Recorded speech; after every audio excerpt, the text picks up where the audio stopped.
মৰমৰ ছাত্ৰ ছাত্ৰীসকল, আহা আজি আমি ছ'চিয়েল ছায়েন্সৰ এটা গুৰুত্বপূৰ্ণ MCQ প্ৰশ্ন আলোচনা কৰি চাওঁ। প্ৰশ্নটো চোৱা, তলৰ তালিকাখন মিলাই শুদ্ধ উত্তৰটো বাছি লোৱা। Match the following and find out the correct answer. মণ্ডল স্পিয়াৰ প্ৰাকৃতিক উপাদান নেচাৰেল কম্পনেণ্ট। আমাৰ দুটা অংশ দিছে, মণ্ডল স্থলমণ্ডল লেটস্ফিয়াৰ জলমণ্ডল, হাইড্ৰস্ফিয়াৰ বায়ুমণ্ডল, এটমস্ফিয়াৰ জীৱমণ্ডল বায়ুস্ফিয়াৰ। আৰু ইমানসংখ্যা 1ত দিছে চৰাই, বাৰ্ড, 2 মাটি, ছইল, হ্ৰদ, লেক, অক্সিজেন। আমাৰ দুটা অংশ পালোঁ। এতিয়া আমাৰ প্ৰশ্নৰ 4টা অপশ্যন দিছে ABCD। এতিয়া কোনটো শুদ্ধ হ'ব, সেই শুদ্ধটো সহজে বিচাৰি উলিয়াবলৈ আমি কি কৰিব লাগিব?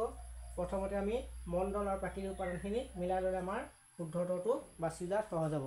এতিয়া তোমালোকে মন কৰা, স্থলমণ্ডল মাটি মই তাৰ চিনে দেখুৱাই দিছোঁ, জলমণ্ডল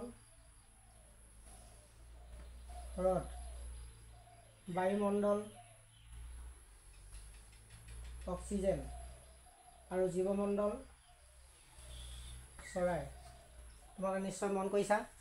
এতিয়া চোৱা, আমাৰ শুদ্ধটো বাছি উলিয়াবলৈ আমি কি কৰিব লাগিব? এতিয়া চোৱা, মিলাবলৈ এ তাৰ লগত মিলিছে আমাৰ ইমান সংখ্যা 2, এইটো 2 আছে দেই, ইমান সংখ্যা 2, A2 আৰু B2 জলমণ্ডল কাৰত মিলিছে ইমান সংখ্যা 3, ইমান সংখ্যা 3 আৰু বায়ুমণ্ডল ইমান সংখ্যা 4